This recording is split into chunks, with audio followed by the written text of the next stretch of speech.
que foram doadas pelo mesmo escultor à cidade.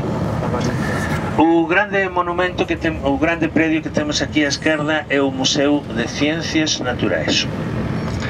Agora chegamos a esta praça, no meio da qual podemos ver a presença dun monumento con un cabaleiro acima dun cabalo.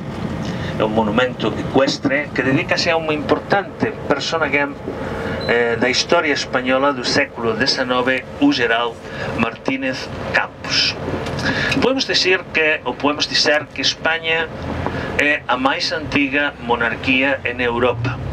O primeiro dos reis españois foi un alemão, chamábase Ataulfo, e foi o que destruiu a cidade de Roma no ano 409.